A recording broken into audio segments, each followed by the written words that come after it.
जय श्री राम।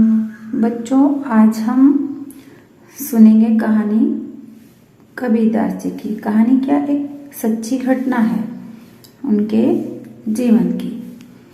कबीरदास जी एक महान संत थे और लोग उन्हें एक चमत्कारी संत के रूप में भी जानने लगे थे।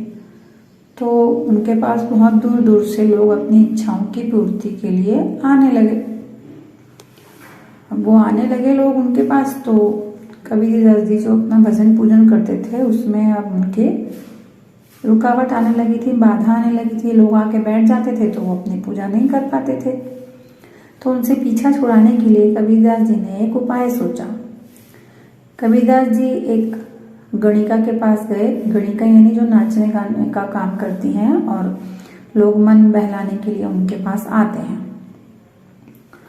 वो गणिका के पास गए और उससे सहायता मांगी कि एक दिन तुम मेरे साथ घोड़ा गाड़ी में बैठकर बाजार में चलो। उस समय घोड़ा गाड़ी बहुत चलती थी, मोटर कार वगैरह नहीं चलती थी।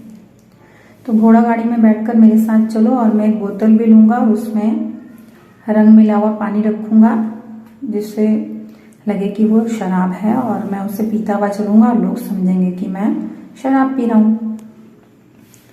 और जिससे मैं लोगों की नज़रों में आवारा हो जाऊंगा और बदनाम हो जाऊंगा, तो लोग मेरे पास फिर नहीं आएंगे।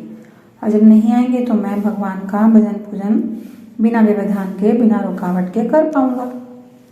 ऐसा ही हुआ।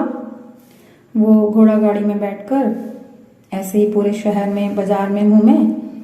लोगों ने उन्हें देखा कि अरे ये तो शराब भी पी रहे हैं और एक ऐसी गंदी औरत के साथ भी घूम रहे हैं। तो वो सब जगह बदनाम हो गए।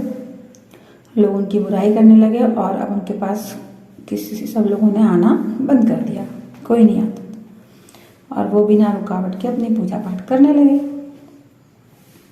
एक दिन कबीरदास जी के पास कुछ संत आए।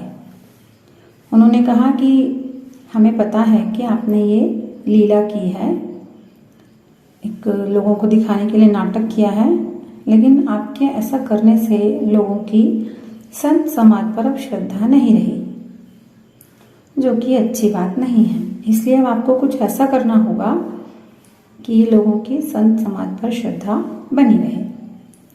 कबीरदास जी बोले, ठीक है, मैं कुछ करता हूँ। अब एक दिन कबीरदास जी गंगा जल की बोतल लेकर काशी नरेश के दरबार में पहुंचे। अब जब वो दरबार में पहुंचे तो काशी नरेश ने उन्हें प्रणाम नहीं किया। वो पहले उन्हें प्रणाम करते थे, उनका स्वागत करते थे, क्योंकि कबीरदास जी एक महान संत थे। लेकिन इस बार उन्होंने प्रणाम नहीं किया।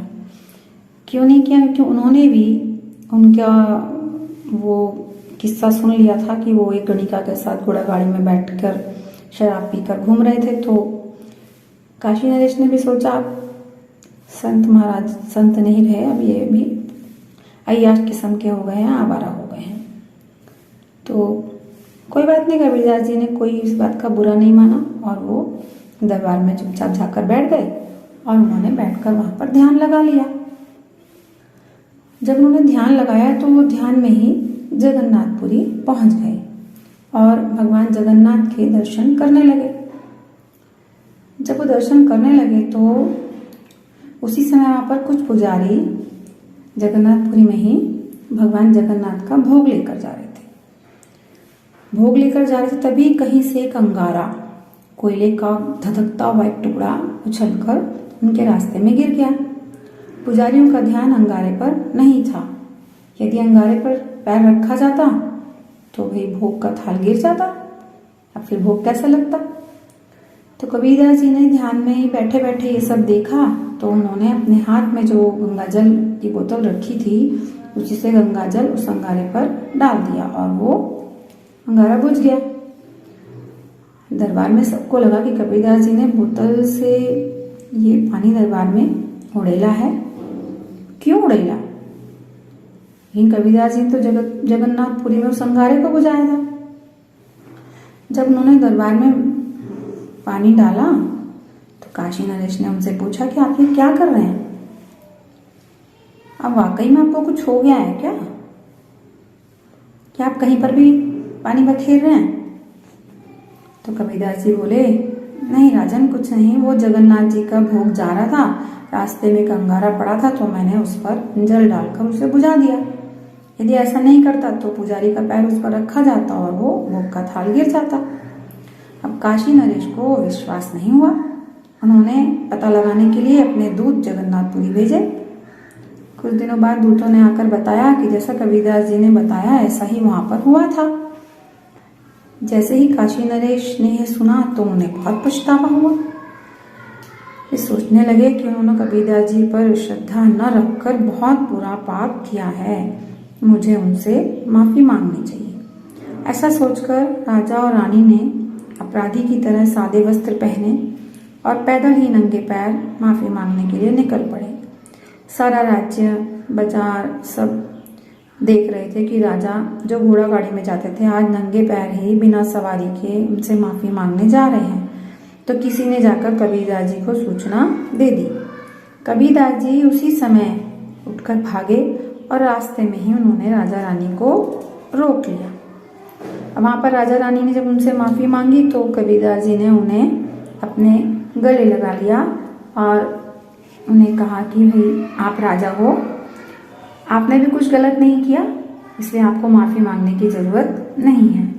लेकिन राजा रानी नहीं माने तो उन्होंने उनको माफ कर दिया। उसके बाद सभी को पता लग गया कि पहले जो कुछ भी हुआ था वो कबीरदास जी की लीला थी। अब सब जगह पर उनकी जय जयकार होने लगी थी और प्रतिष्ठा पहले से भी ज्यादा बढ़ गई थी। तो इस कहानी से हम सीखते हैं कि जो महान लोग होते हैं, जो उच्च कोटि के संत होते हैं, अगर वो कोई छोटी हरकत भी कर रहे हैं तो समझना चाहिए उसके पीछे कुछ ना कुछ कारण है।